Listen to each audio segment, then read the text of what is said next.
Welcome to the DFL Women's Hall of Fame Luncheon. My name is Alice Seufert, and I'm one of the co-chairs of this year's event. On behalf of my fellow co-chair, Kathy Harrison, and an amazing group of DFL women, we'd like to welcome you today to the 11th annual celebration of the DFL Women's Hall of Fame. Thank you for being here to help us celebrate the contributions of DFL leaders, activists, and volunteers. Please take your seats and listen as we take a moment to tell the story of how it all began 11 years ago.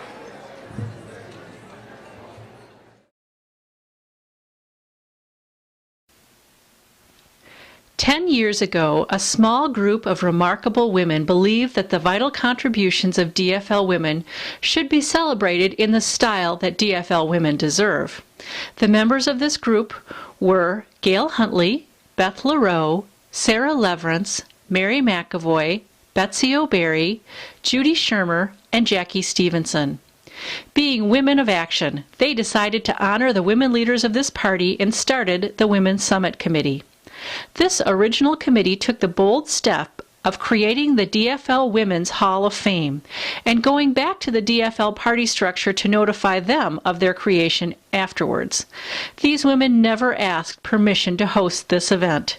Keeping true to many female trailblazers before them, they simply took the leap of faith forward and created the DFL Women's Hall of Fame.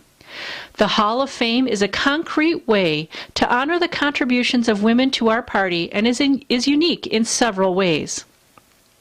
For the past 10 years, this grassroots event has encouraged everyone across the state to participate. Each year, the Women's Summit Committee solicits nominations on behalf of outstanding women from across Minnesota. The DFL Women's Hall of Fame is a one-of-a-kind event. It is the only DFL award ceremony that focuses exclusively on women.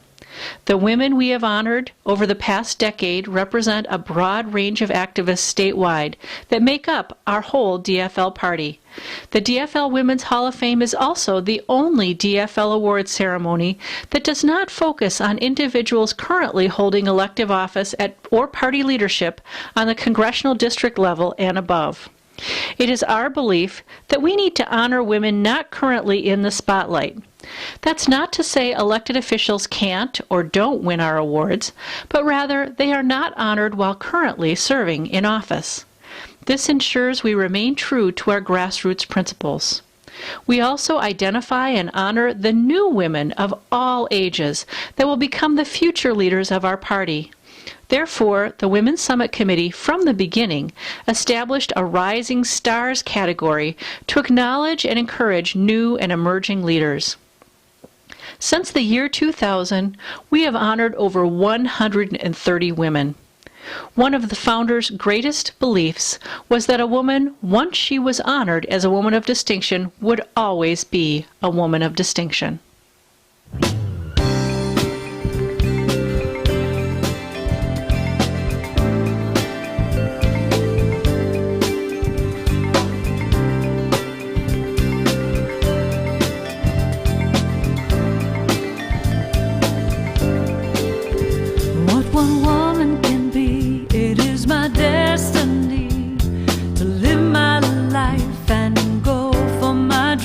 I'm gonna step up and step out and use my gifts. What one woman can be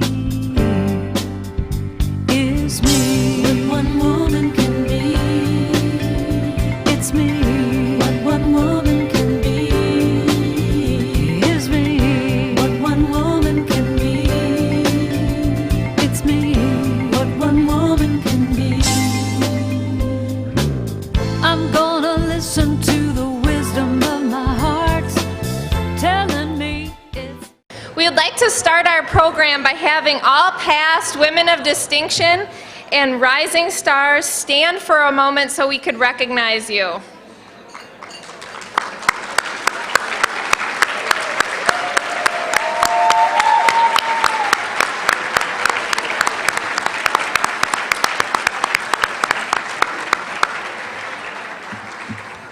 Our honoree parties are all outstanding women who continue to make major contributions to public policy, the DFL party, campaigns on behalf of DFL candidates, and to the DFL principles and its platform. Thank you for your continued work and for continuing to make us proud to be DFL women.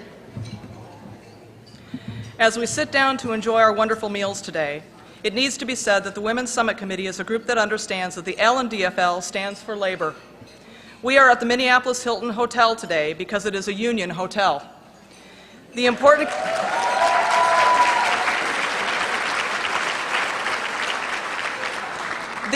connection between organized labor and everyday struggles and advances of women should not be overlooked.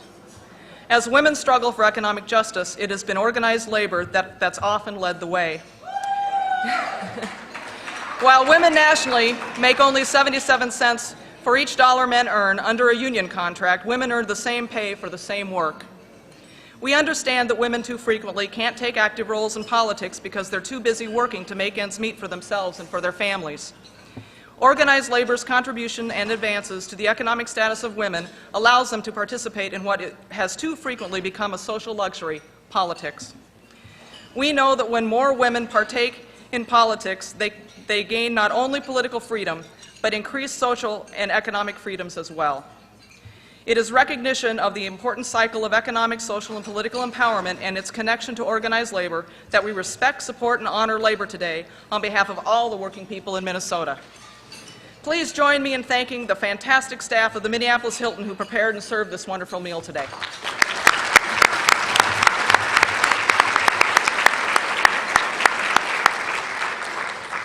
It is also important to take a moment and recognize our sponsors, because without them, this event simply would not be possible. Our ticket price only covers the cost of your meal.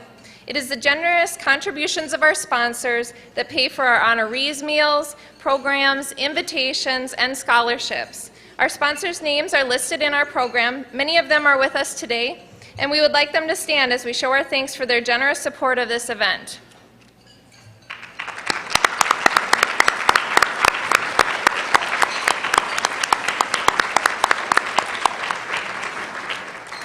Our committee has been told time and time again how wonderful the DFL Women's Hall of Fame Luncheon event is, and we couldn't agree more.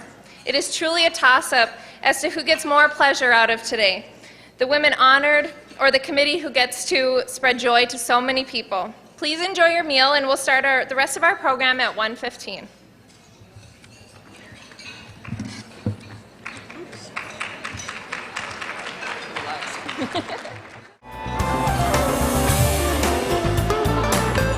Hello. We hope that everyone has been enjoying their meals, conversation, and the company of outstanding DFL women. It's now time to start the presentation of our awards today. We'll start by honoring our party's everyday heroes, our women of distinction. These women have been selected because they are trailblazers for other women in our party.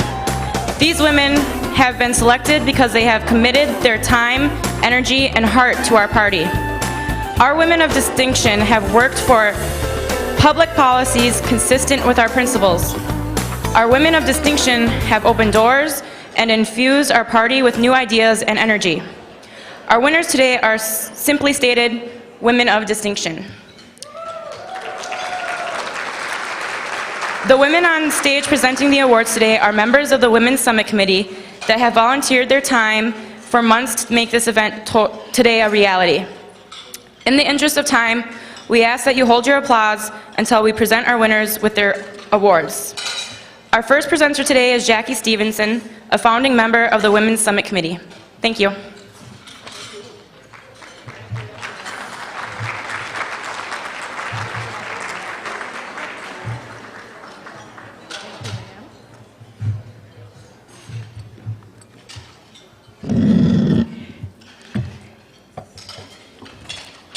Amazing things happen to you when you serve on the Hall of Fame committee.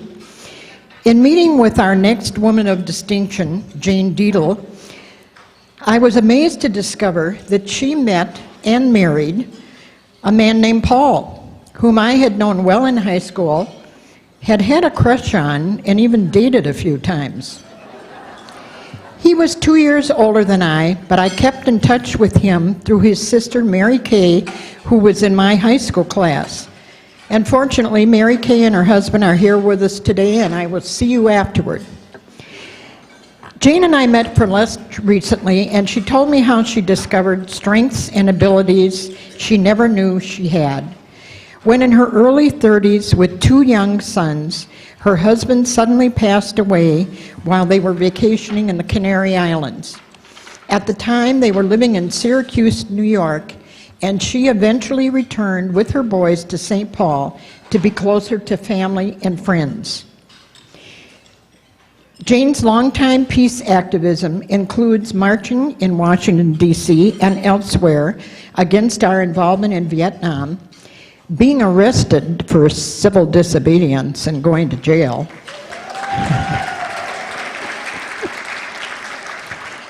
and currently opposing our senseless wars and fighting for peace and justice issues. Jane's political activity spans several decades. In the 1970s, she worked with Congressional District 4 as office manager and for its many candidates. She volunteered for Don Frazier's bid for the U.S. Senate. She was an all-night candidate in 1984 for Joan Groh's U.S. Senate bid. She managed several Bruce Vento congressional campaigns, scheduled John Marty's first state Senate phone banks, and helped her friend Ann Winia in her U.S. Senate race. At the same time, she has volunteered with community organizations such as Homeless Connect, the Dignity Center, and the North High Nursery in Minneapolis. Since 2003, Jane and her spouse, Jim Linsky, have been wintering in Minneapolis. That's a new one for me, because they summer in McGregor, Minnesota, where they have developed strong political ties to Aiken County, performing all the usual fun jobs, such as door knocking, lit dropping, and phone banking. Jane has served as county chair, associate chair, director, and raised lots of money for Aiken County and its candidates. She has also served as Aiken County campaign chairperson for Paul Wellstone, Becky Laurie, and Lauren Solberg, just to name a few. You will see Jane at the local fair booth, DFL election headquarters, and as co-chair of the county's record-breaking fundraisers. In addition, June hikes, bikes, and starts each summer day with a swim across her lake. She takes an annual hiking trip with a group of friends, and this July their destination is the Colorado Mountains. As Trix Wyant says, Jane is intelligent, informed, kind, respectful of others, and above all, a loving human being. Considered a super patriot by all who know her, Jane has more than walked the walk. Jim calls Jane his moral compass. I am so pleased, and please join me in welcoming Jane Dietl to the DFL Women's Hall of Fame as a 2010 Woman of Distinction.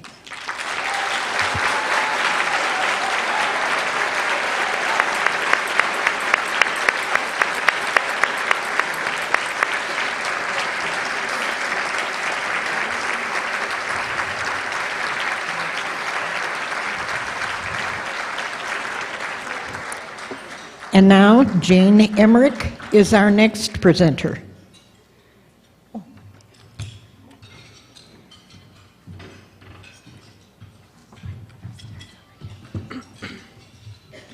Good afternoon. Just because Obama is president doesn't mean the fight with racism is over. That's a quote from Linda Freeman, Woman of Distinction, that hinted at the wealth of passion and wisdom that she possesses. As a crusader for affirmative action and women's rights, she is most certainly deserving of this prestigious award. Mother to 3 boys and grandmother of 1, soon to be 3 more, Linda grew up in Brooklyn Center.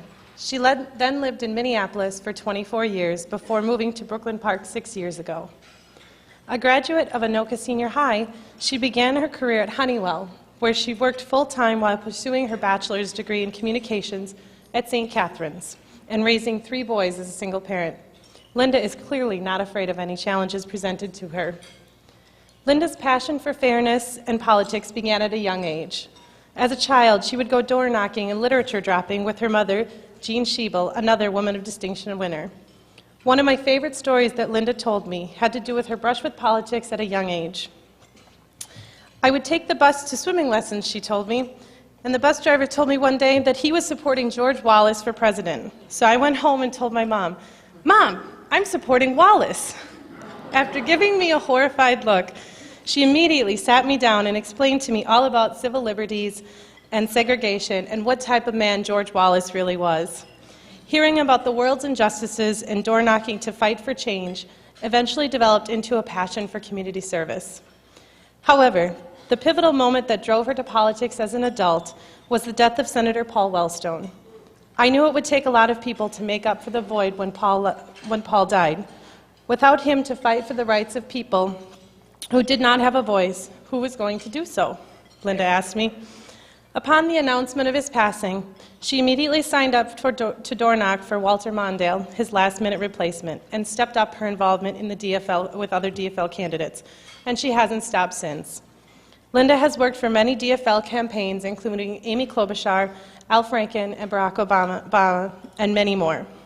Moreover, she hosted a Women for Franken event with Franny Franken, serves as her precinct chair and affirmative action director, and along with Carol Wurr, a Rising Star winner from last year, organized a rally to celebrate diversity in Brooklyn Park. In addition to all of this, Linda serves as the president of La Oportunidad. It's clear that she has devoted her life to the Democratic Party and the demise of racism. I am honored to present her with this well-deserved award today, Crusader Woman of Distinction.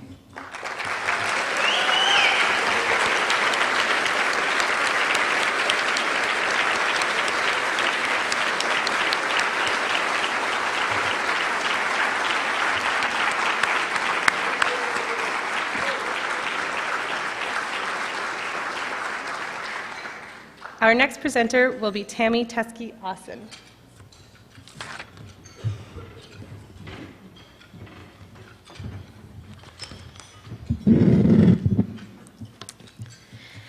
After talking with Martha Johnson, the first images that come to my mind include that of Rosie the Riveter, that poster that explains "We can do it," as well as the Obama bumper sticker that says "Yes, we can." You only have to meet Martha once to know that what Cass County DFLers and her brothers and sisters in labor already know, that Martha Johnson is someone who exemplifies both of those things. She not only believes that together we can do it, but she's someone who says, "Yes, we can," and she gets it done. Some may credit her strong work ethic and passion for social justice as to being a true Minnesotan, but Martha credits these core values to her family. She remembers always being interested in public policy, likely because her parents were both active in their union. She said that as federal employees, they were restricted by the Hatch Act, but that didn't stop them from talking about politics around the kitchen table. And she said she ate up every minute of it. During her teen years, she volunteered to help distribute leaflets for Art Naflin's mayoral campaign, and in college interned to help Alpha Smabely's campaign, one of our first early women to serve in the Minnesota legislature. Martha recalls that in the late 50s, early 60s, she was motivated mostly by anti-war and civil rights movements, and she attended her first precinct caucus in 1966, and got involved in the 10th Ward, Minneapolis DFL politics.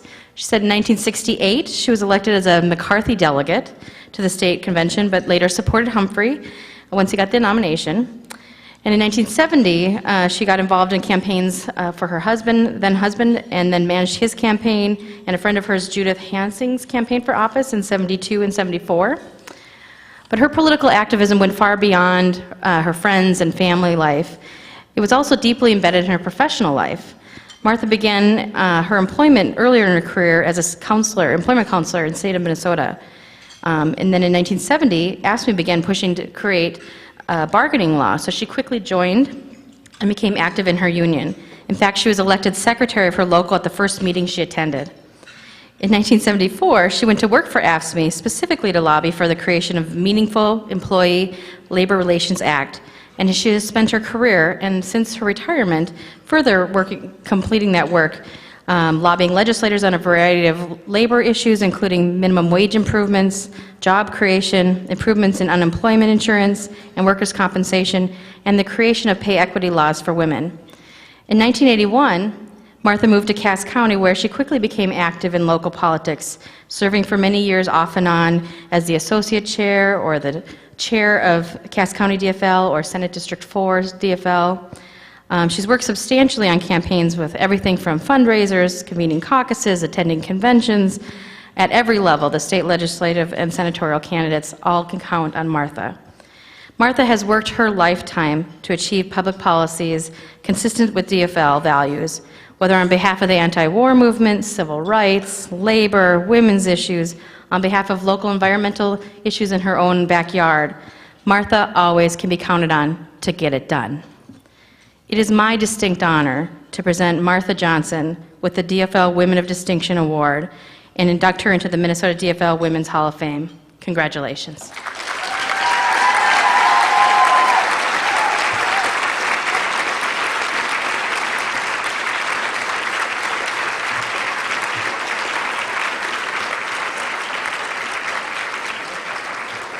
Our next presenter is Kathleen Murphy.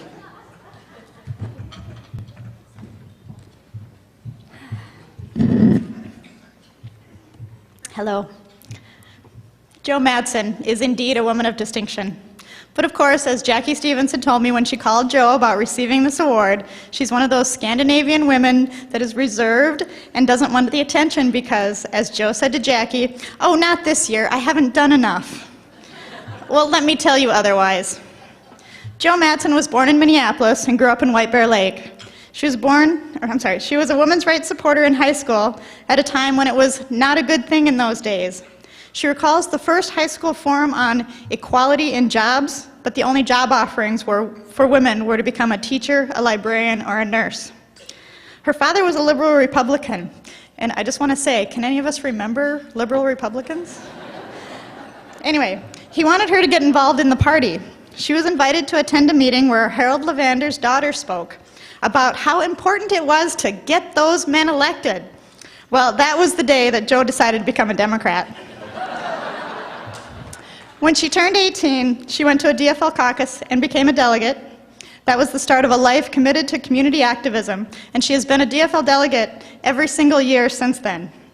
After high school, she went to the U of M to study anthropology.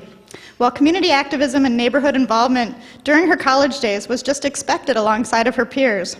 She worked on housing and medical care issues for low-income residents and joined the Marcy Holmes Neighborhood Association.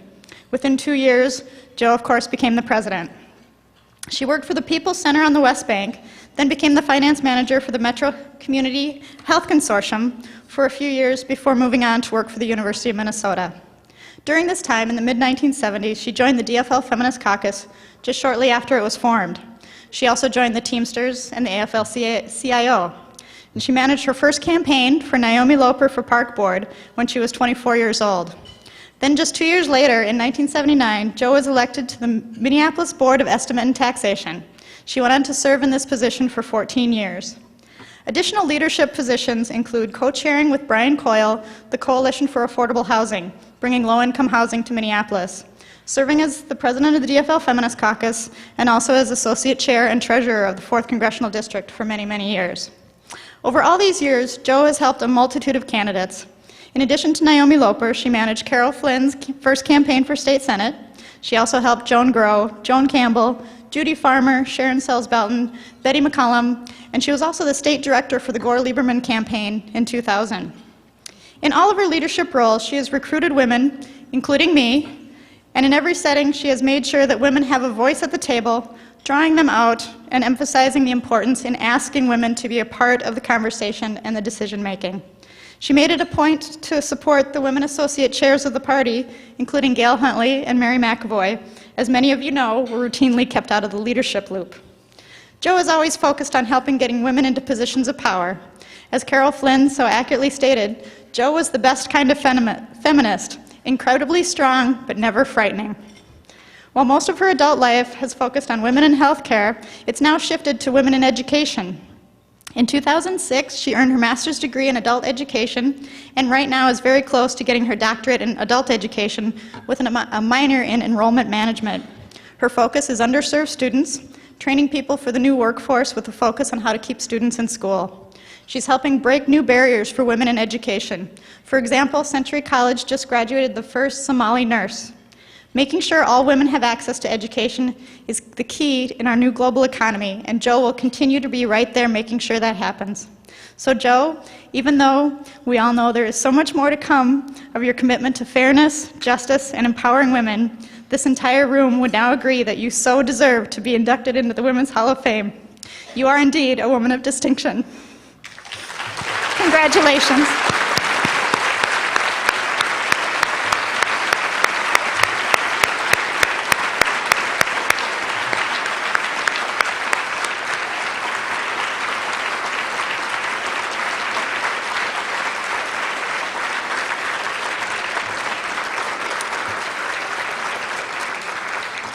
Jackie Stevenson will present our next award.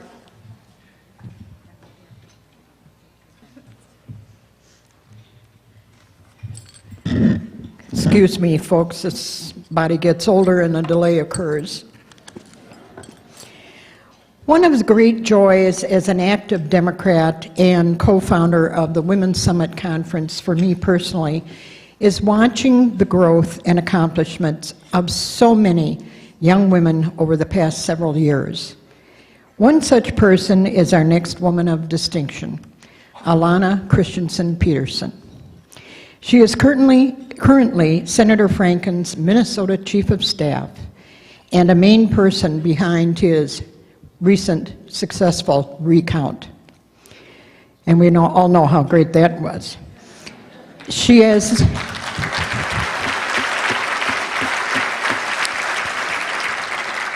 has been on the staffs of Congressman Mingy and Congressman Oberstar. She worked on the campaigns of Mike Cerisi and the Senators Lurie, both Becky and Tony. Also, Mike Cerisi hired her to direct Target Market, the program dedicated to reducing teenage smoking. Through all of these positions, Alana's natural abilities have come shining through, raising her to the top. Alana's many nomination forms are replete with comments such as, at least 3 past rising stars considered her a mentor. She, quote, lifts up young DFLers and helps them become the leaders of tomorrow.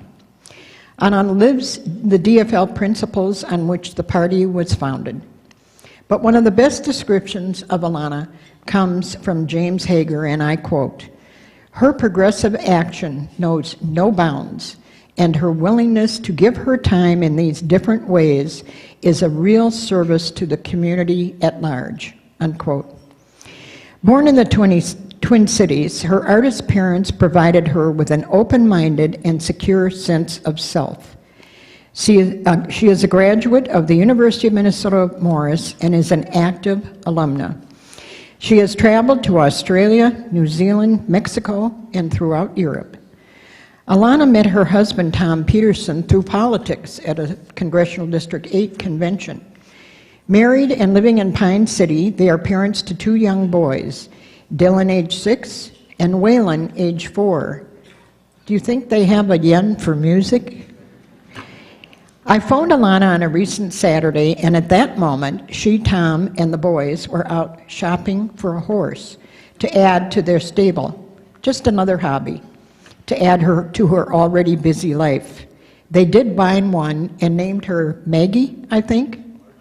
Margie, sorry. I don't know a singer named Margie, though, so anyway. Alana has mentored many. She is intelligent, humble, encouraging, and instills passion. While working in D.C., she volunteered for the Everybody Wins reading program. Alana has opened doors of opportunity for both young men and young women through her guidance and teaching. As Shelley Zagaros-Schaefer writes, Alana is a team player and she is a fair person. Her hair may be red, but she has a heart of gold.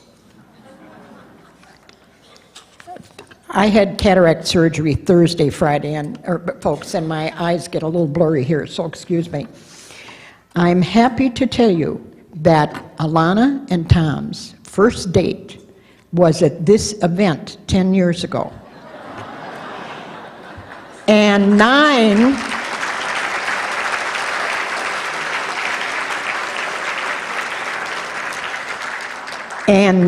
years ago, they announced their engagement here, right? So I think we have a special place in their hearts as well as they do in ours. Please join me in welcoming to the 2010 DFL Women's Hall of Fame as a Woman of Distinction, Alana Peterson.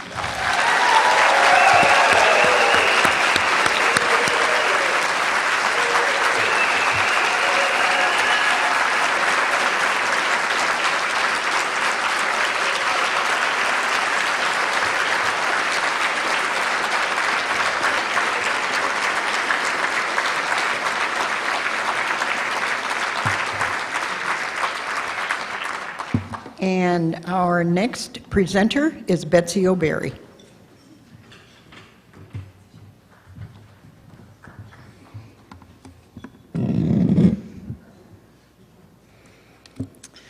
There are events in each of our lives that make us who we are. For our next honoree, Nancy Schumacher, her biggest life-changing event was the birth of her daughter, Carrie. Nancy has been a single mother since Carrie's birth. She became a fierce and protective advocate for her daughter.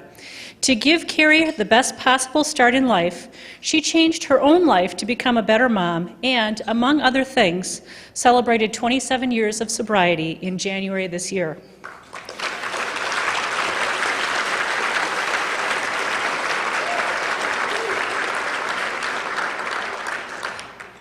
As Carrie was growing up, Nancy's neighbor and high school friend Amy Bodner suggested that she might enjoy coming with her to DFL meetings. Well, Nancy took to the DFL and it took to her. In the 1990s, she served as Sherburne County DFL chair for 4 terms and associate chair for 2 terms before that. She went on to serve 2 terms as associate chair and then another 2 terms as chair of the 6th Congressional District DFL. Now she continues to be active in the Sherburne County DFL. One Sherburne County DFLer, Jim Hoodala, says that Nancy was always so upbeat. Even in our very Republican county, she was never afraid to stand up for Democrats. When she ran for chair of the 6th Congressional District, Nancy emphasized the need to unify the diverse 6th CD. For those who don't know the boundaries, the 6th Congressional District runs from suburban Washington County through Anoka County and includes the more rural and ex-urban areas of Sherburne, Wright, Benton, and Stearns counties. After Nancy attended hundreds of events throughout the district, local activists and candidates agreed she met her goal. Former candidate and activist Ted Butler said, Nancy did an awesome job of connecting what happened in the congressional district with the local candidates. For several years, Nancy has been the glue that held the 6th Congressional District together. Nancy also made sure that the DFL continued to reach out to people in ex-urban and rural communities. Nominator Jeremy Powers recalls one of Nancy's speeches at a state central committee meeting, resulting in overturning a restrictive anti-gun resolution. Nancy courageously explained to Metro delegates what the DFL is like outside the Metro area. And Jeremy notes that she talked about guns while looking stylishly stunning and feminine. Nancy is such a committed DFLer that she has 3 permanent pieces of rebar in her front lawn for lawn signs. David Wellstone put 2 of them up when his dad was running for re-election into the U.S. Senate in 1996. When Joyce LeClaire, another woman of distinction, asked her about them, Nancy had to think for a minute. After all, doesn't everyone have permanent rebar? All of us have setbacks in the DFL.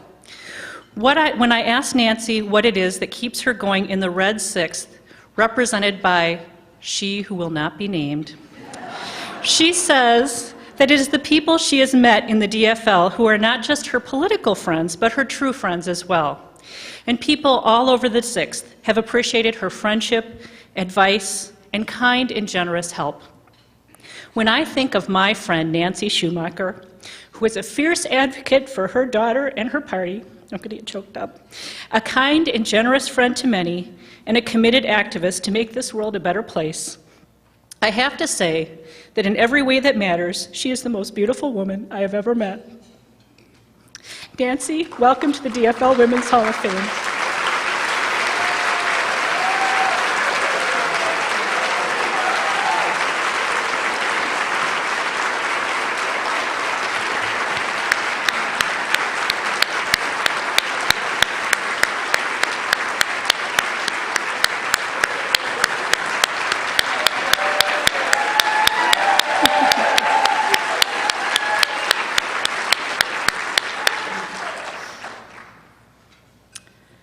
The next presenter is 2006 Rising Star Jenny Myers.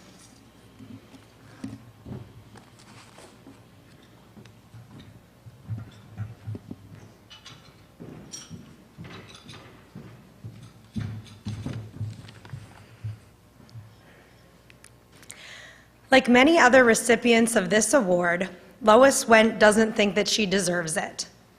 But believe me, she does.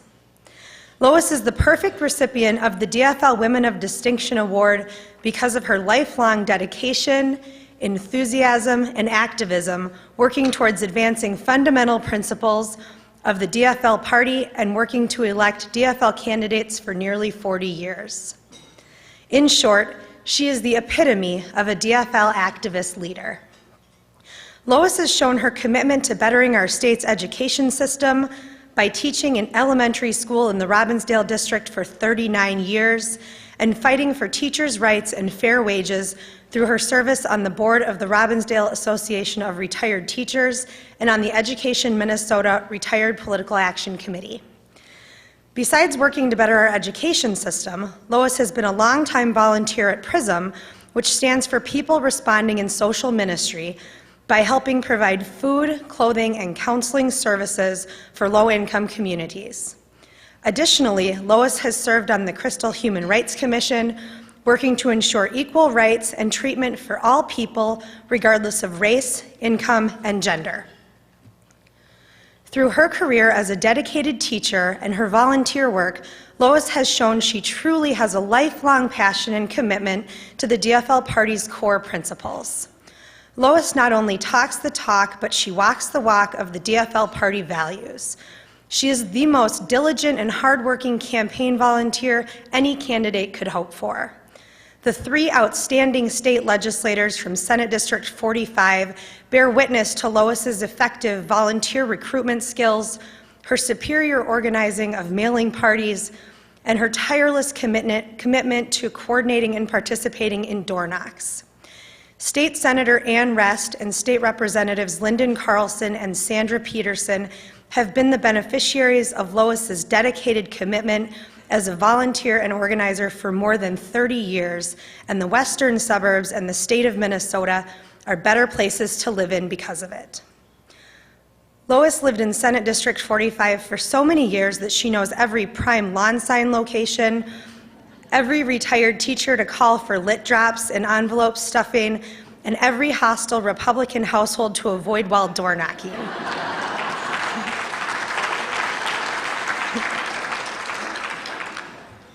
As a testament to Lois's reputation for her dedication to helping to elect progressive candidates in the western suburbs, in 2008, Lois was the recipient of the Sharon Bobgin Volunteer Award, which is only awarded to the most diligent and hardworking Senate District 45 DFL activists.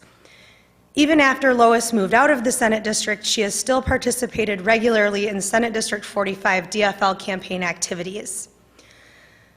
Lois was recently elected president of the Crystal New Hope East Plymouth League of Women Voters, where she will coordinate candidate forums and get out the vote activities.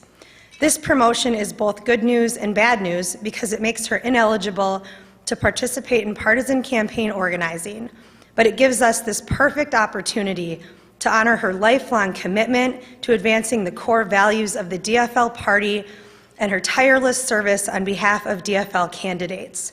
Please join me in recognizing Lois Wendt as a woman of distinction.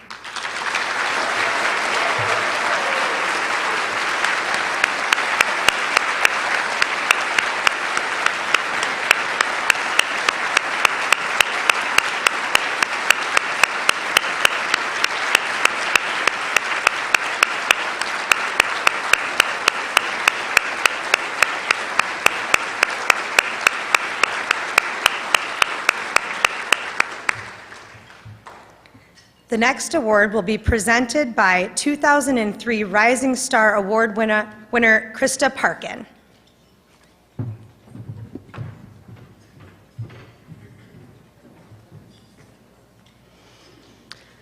Our final woman of distinction is a woman who has dedicated tremendous time, energy, and enthusiasm to help transform Olmsted County from a Republican stronghold to a winnable district for DFLers.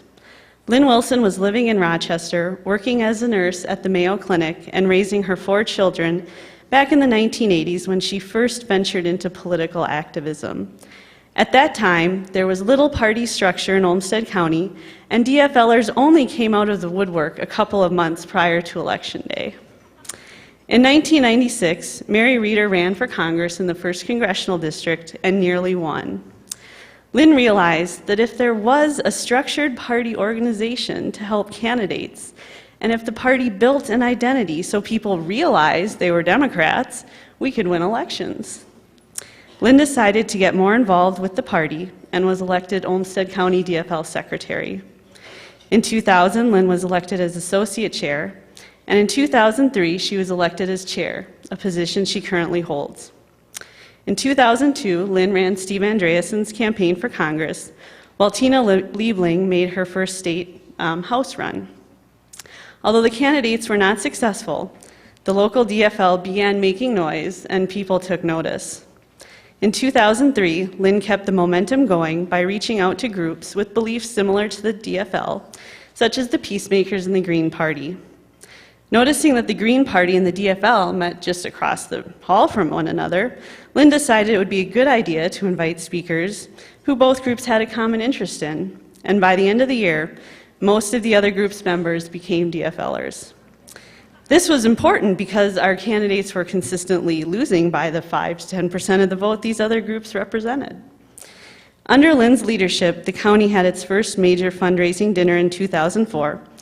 This helped raise funds to invest in permanent office space and a float that has become a permanent fixture at parades not only in Olmsted County but throughout the 1st Congressional District. 2004 also saw Olmsted County's debut on the national stage when Rochester hosted 2 visits from John Kerry, 2 visits from DNC Chairman Terry McCulloch, and visits from Max Cleland, Wes Clark, and Josh Hartnett, thanks in no small part to Lynn's enthusiasm. In 2006, Olmsted County proved it was not a fluke by re-electing Representatives Liebling and Welty, electing Representative Kim Norton and Senator Ann Lynch, hosting a visit from then-Senator Barack Obama, and helping Tim Walz to victory. While the great accomplishments I have just described are all important to Lynn, her greatest passion, and what she would say is the best part of her job, is working with the local young DFLers who will be our future leaders. For example, in 2004, Lynn was instrumental in offering students the opportunity to spend time on the campaign trail with John Kerry. Lynn relishes the chance to provide them with opportunities and show them that they can do anything that they want. The proof, as they say, is in the pudding. Olmsted County young DFLers have attended prestigious colleges across the nation and achieved great professional success, have played major roles on campaigns, and are currently working on Capitol Hill. I know Lynn is particularly proud to be here today with one of those former young DFLers, Keisha Deafus, who just graduated and will be working with the House Caucus in Rochester this summer. Thanks to trailblazers like Lynn, the Olmsted County DFL has developed an identity and credibility, maintained an office, and elected candidates when no one thought we could. Olmsted County is now an integral part of winning statewide races, and most importantly, it's okay to say, I'm a Democrat from Rochester.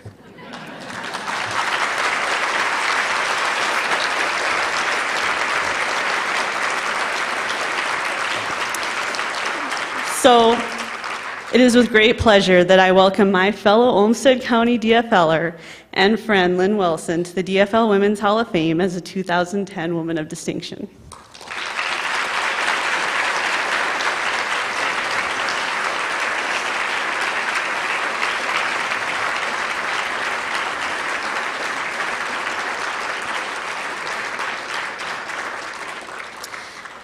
Julie Byrel, a 2005 Rising Star, will now introduce the next portion of our program.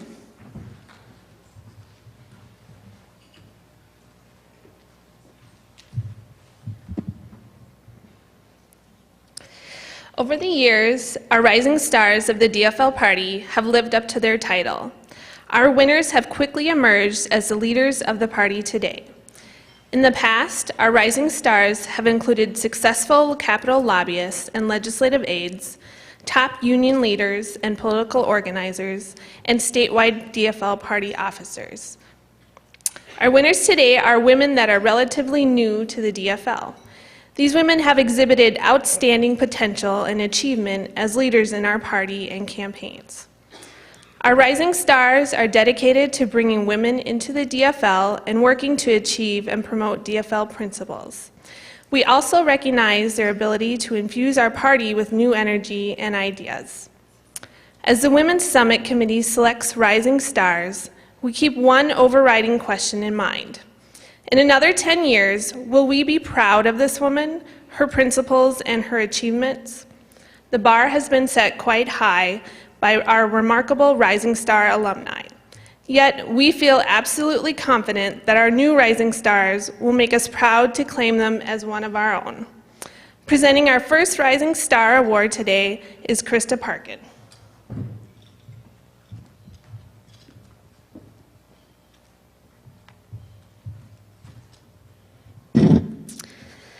Laura Askelin never set out to be involved in politics. But thankfully for the progressive movement in southeastern Minnesota, she said yes to that challenge. Laura first dipped her toe into political waters by helping her father-in-law, Michael Paymar, with lawn signs.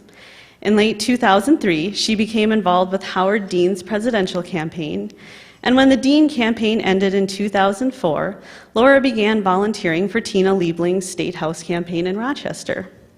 A stay-at-home mom at the time, Laura thought she was simply signing up to be Tina's scheduler. But a few months prior to Election Day, the campaign lost its field organizer. Laura stepped into this role and, according to campaign manager Mark Lebo, performed brilliantly in an effort that elected Rochester's first DFL legislator in decades. Following Representative Liebling's victory, Laura continued her involvement with the Olmsted County DFL as a director and state central committee member. Laura also began working at the Rochester Public Library. And while one would think this is not a gateway to a political career, it turns out library employees are members of AFSCME.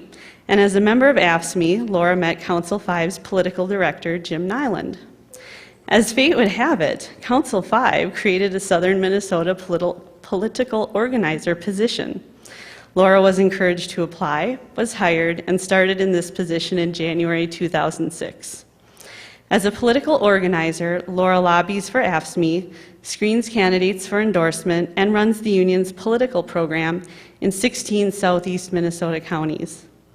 And as if she wasn't busy enough with her job at AFSCME, in September 2006, Laura was elected president of the Southeast Minnesota Area Labor Council, which represents 70,000 union and working America members. Laura's leadership potential has been recognized, and she was recently selected as one of 40 labor leaders across the country to attend the Advanced Labor Leadership Institute in Washington, D.C. Laura's energy and dedication to progressive causes is seemingly endless. Laura believes that health care reform can do more for the economy than anything, and in the months leading up to this year's historic vote on health care, Laura organized countless rallies with her partners, authored several editorials in the local newspapers, and rallied support around our Congressman Tim Walz, who voted for this bill. Over the legislative session, Laura's efforts focused on passing a bonding bill to put Minnesotans back to work. And now that session is over, her efforts are now focused on electing a DFL governor. Throughout all that Laura does, she is a role model for other women in her union and the DFL. And beyond just being a role model, she has provided numerous talented women with opportunities to not only be involved in politics and their union, but also to take on leadership roles. Laura's efforts for progressive change are supported by her husband of 15 years, Jason, and her 13-year-old son, Morgan, who's here today.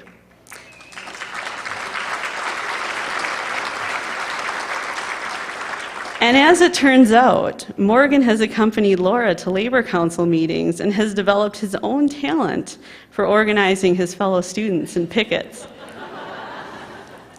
Laura is a true champion for the issues that put the L in the DFL, and it is with great pleasure that I welcome Laura Askelin to the DFL Women's Hall of Fame as a 2010 Rising Star.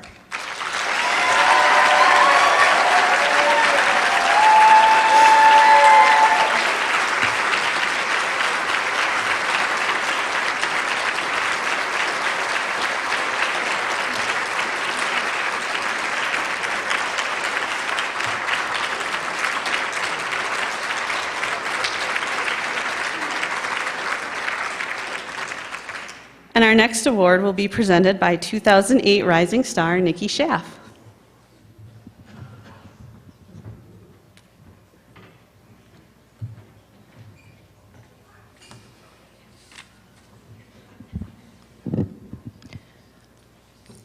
Melissa Jamrock hails from Chicago. She credits her mother, Maureen Jamrock, with encouraging her to share her views on politics as a girl and to engage in her community. Growing up, Melissa was very active in the Girl Scouts, achieving the Gold Award in Scouting, and that was just the beginning. Melissa attended Marquette University in Milwaukee, Wisconsin, majoring in both communications and Spanish while working on her undergraduate degree. Ms. Jamrock was a leader in her local College Dems chapter, organizing the student body around Democratic campaigns. And as this Wisconsinite can tell you, Democratic organizing in the Dairy State can be rough. While working on her master's degree, also at Marquette, Melissa emerged as a leader in the Carrie Edwards presidential campaign in 2004. Melissa was an intern, serving as an assistant to the Wisconsin State Coordinator. Later, in 2006, Melissa served on Governor Jim Doyle's gubernatorial campaign. It was by mere chance that we picked up Melissa in Minnesota. After earning her graduate degree, she sat down with the map of our nation, did some thinking, and consulted with a close friend and roommate, and determined that she wouldn't mind living in Minnesota. She saw an ad for the DFL coordinated campaign as an organizer and applied through Democratic Gain nationally. She was offered an interview with the DFL that year and was offered not one, but 2 positions with the DFL in 2006, accepting a position with the DFL state coordinated campaign. She hit the trail running that year, coordinating the 3rd and 4th Congressional District as part of the crack team that secured victories in historic numbers for Democrats in 2006. While there, she credits 3rd CD Chair Marge Hoffa with supporting her work. Melissa traveled between cycles and returned to Minnesota on the campaign trail in 2007, serving as DFL Coordinated Campaign Field Director. In December that year, Melissa was offered a position as Deputy Political Director for Representative Betty McCollum's campaign. While in roles over the years, Melissa has made it her priority to encourage youth to engage in politics. Of this work, she says, we must come with an open mind and work with people, not at people, to get it done. Having helped secure so many significant political victories, some would think that Melissa could slow down a little bit. That's not her. Ms. Jamrock has seemingly doubled her efforts, serving as the Associate Chair of the DFL CD4 SD 65's director, and also as a DFL State Central Committee member. She volunteers countless hours on campaigns as a key member of Speaker Margaret Anderson Kelleher's historic gubernatorial campaign, assisting Jeremiah Ellis in clinching his historic victory on the endorsement for 65A State House, and so many other races. Of this remarkable work, she says, she couldn't do it without 4th CD Chair J.P. Baroni and Ramsey County Commissioner Victoria Reinhardt, as well as many, many others. DFL victories are built by the enthusiasm and hard work of activists like Melissa. Every day, she rolls up her sleeves and works hard to further party building and campaign victories that distinguish the 4th Congressional District. Melissa's drive, winning record, and tireless advocacy for the DFL truly make her a rising star. Congratulations, Melissa.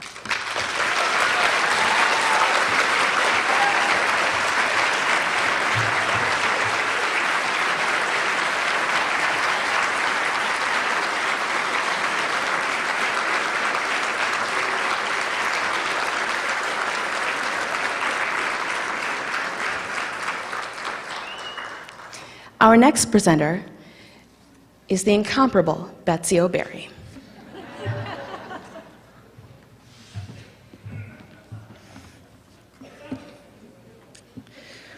One of the things we look for in our rising stars is a feeling that 10 years from now, we will look back and say, yes, that was someone who continues to make us proud.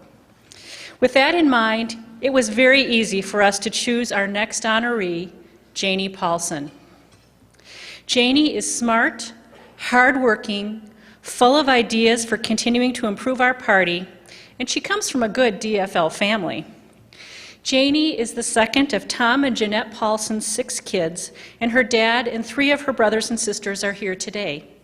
She remembers doing lit drops for DFL candidates when she was 5 or 6 years old, and 2 of them, Mike Sullivan and Ken McGinnis, are here to thank her. She attended her first official DFL meeting with her dad when she was 13, and she noticed that there were mostly men in the room. Janie is very smart. She graduated from Blaine High School with highest honors, from St. Mary's University in Winona, cum laude, and from Whittier Law School, magna cum laude, with a certificate in international and comparative law. She is licensed to practice law in both California and Minnesota. Currently, she clerks for District Court Judge Tom Mott, and she wants all the lawyers in the room to know that they should hire her. Janie is very hardworking. One of her nominators, current 6th Congressional District Chair Bill Usher, said, Janie is a big part of the reason Senate District 49 has been so successful in the last few years. Janie managed Ted Butler's House campaign in 49B in 2008 and her dad's campaign for Ham Lake City Council at the same time. Ted Butler recalls that she started out as his volunteer coordinator, and when his campaign manager, Jerry Newton, decided to run for House himself, Janie stepped in to manage. He said she was so energetic and efficient and effective at organizing that for the 2008 Andover Fun Fest, Janie, who is a runner, ran the morning 5K run with a few friends, all wearing Ted's t-shirts, and then came back to work the parade along with 35 volunteers that she organized for the event. Janie has great ideas for continuing to improve our party. She feels that the warm welcome that she received from Bill Usher and others in her district helped motivate her to get involved, and she wants to continue to work to get others to be active in the DFL.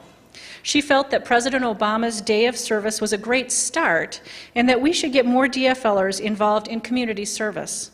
Her mother, who was a teacher, instilled the value of public service in all of her children, and Janie took the message to heart. Janie has set high standards for herself and high goals for our party. She sees politics as a positive way to make our lives better, and she wants to make sure that women continue to be involved in politics and in the legal field. Janie, We are confident that your contributions to our party will make us more successful too.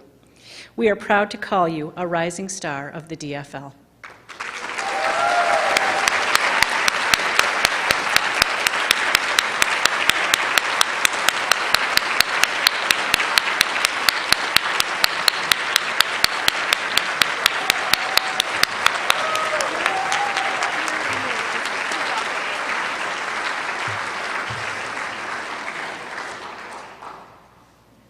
Our next presenter is 2008 Rising Star, Erin Campbell.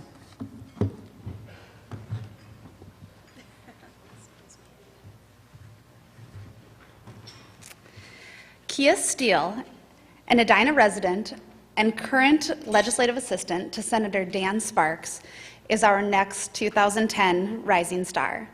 A 2007 graduate of the University of Minnesota, Kia first became involved in politics as an intern on Senator Franken's campaign.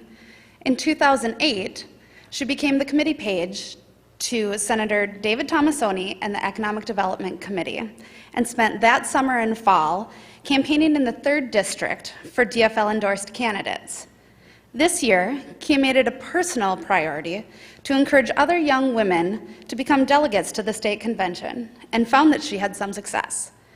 Her involvement in her community as an Edina Park board member demonstrates her enthusiasm and commitment to the democratic values of protecting the outdoors and increasing awareness of environmental protection. Due to her efforts, the bike trails in Edina will be subject to major upgrades and improvements, enhancing access to the great outdoors for Edina residents. Kia's efforts to bring young women into politics are magnified by her work with her local chapter of the League of Women Voters. Kia quickly assumed a leadership role in the local chapter and has been involved in their public relations. She's also been involved with their efforts to facilitate conversations and informational sessions on healthcare reform. In my conversations with Kia, she noted what a lasting impression her mentors in the League had had on her, noting in particular how strong women can initiate change and be empowered to make a difference. Kia clearly exemplifies these same attributes to her peers and already serves as a mentor to other young women. Kia is an excellent example of young people making a difference in their communities and in state and local policy decisions. Please join me in honoring Kia Steele as a 2010 Rising Star of the DFL.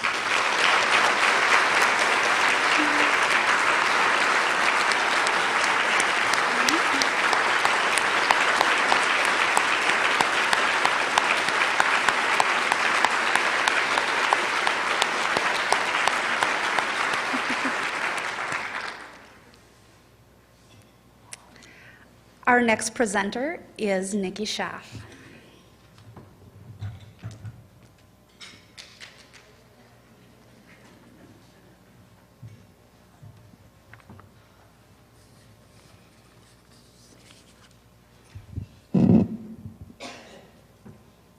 Ms. Treshana Thomas was born in Los Angeles, California.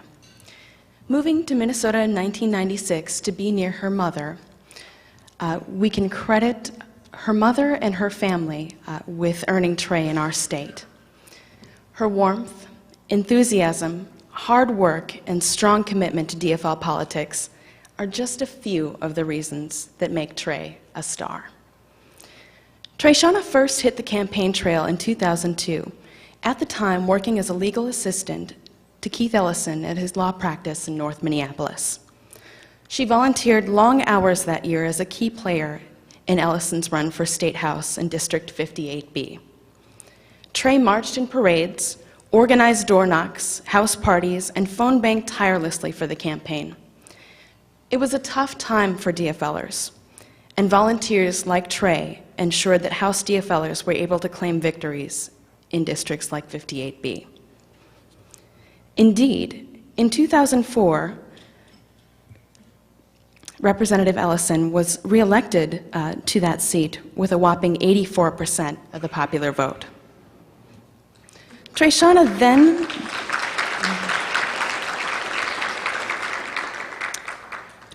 then joined Senator Linda Higgins' legislative staff in 2002. There, her warmth, dedication to constituent service, and tendency to always go the extra mile made her a great fit for Senator Higgins. The senator says of Treshana, "She is wonderful. She was the perfect fit in my office. The staffers, the constituents always want to talk to." And let me tell you, those are some fabulous shoes to fill. Treshana shined when in March 2006, Keith began his historic run for Congress in the 5th District.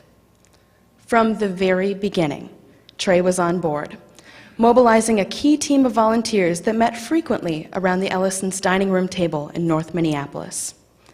Every night, Treshana helped organize callers, ran phone banks, contacted delegates in the 5th District, and had conversations about that important race. Every day, she was a competent, dedicated legislative assistant at the state Senate. There wasn't a weekend that she missed a convention, signing up volunteers, shadowing Keith, and talking to people about how they could be part of the historic movement that was building. Trey's work and that of many other volunteers paid off when in May of 2006, Keith won the endorsement for 5th Congressional District.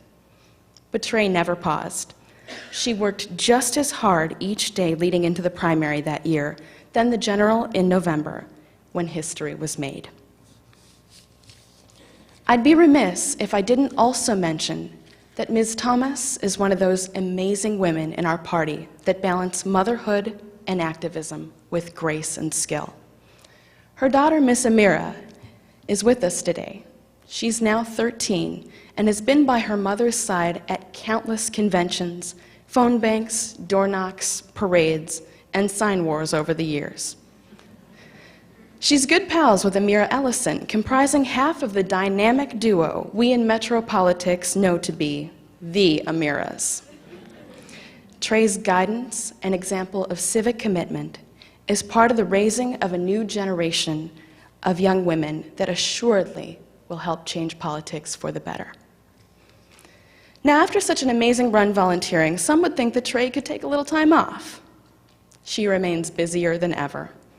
Trey has volunteered on Congressman Ellison's subsequent runs for Congress and can be seen many weekends at conventions across the metro, having worked hard to name a few, for Matt Intenza's gubernatorial campaign and Jeremiah Ellis's historic DFL endorsement in 65A. It's not often we come across people as remarkable as Trey. Her generous spirit, quiet determination, and kindness have been key in winning historic victories, while also helping build the next generation of young women that will help shape the DFL's future. Congratulations, Ms. Treshana Thomas, 2010 DFL Hall of Fame star.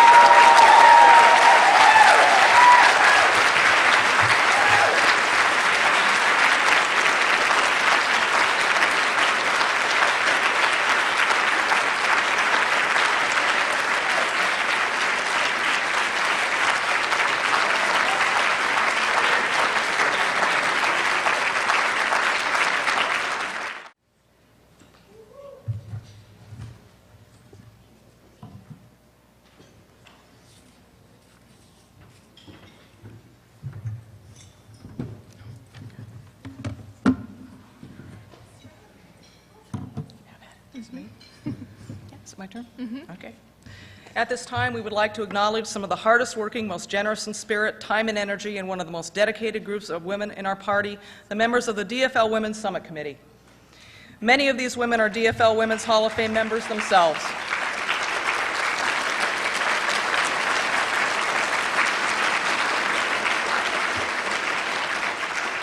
This beautiful event could not happen without their collective effort.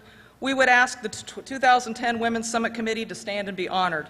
Sandy Anderson, Julie Byerl, Erin Campbell, Jen Emmerich, Kathleen Murphy, Jenny Myers, Betsy O'Berry, Teresa O'Neill, Krista Parkin, Nikki Schaff, Alice Seufert, Jackie Stevenson, Tammy Teskey Austin, and Elizabeth Scott.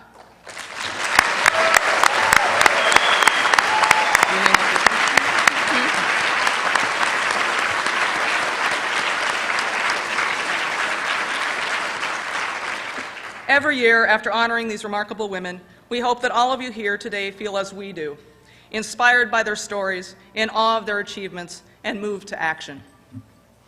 At this time, it's also appropriate to acknowledge the contributions and sacrifices of those significant to all of our winners. As most people in this room know, political dedication can sometimes be a lifestyle choice. To all those that care about the DFL women in their lives, we thank you for your understanding and support throughout all the missed meals, the lawn signs that you've had to maneuver around, and the tears of joy, and not so much joy, that you've wiped away over the years. As you leave today, please think about the women that you know that should be honored at next year's event. There are nominations on each table for our 2011 Hall of Fame event that you can fill out and submit, or you can go on our website, dflwomenshalloffame.com, and download a form. On your table are packets of seeds that encourage you to honor DFL women today and mentor DFL women leaders of tomorrow. Remember, honor today, mentor tomorrow. These are words to live by in our key Women's Summit Committee values. Thank you for your gracious attendance today. We would ask that immediately after the event, all of our 2010 honorees stay for group photos. You'll just go right outside these doors. In addition, we videotaped the program today, and you can request a copy of the DVD at the registration table.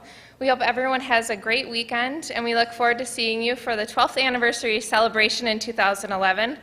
Please join our committee in one last tribute by raising your glasses and offering a toast to all DFL women. To DFL women.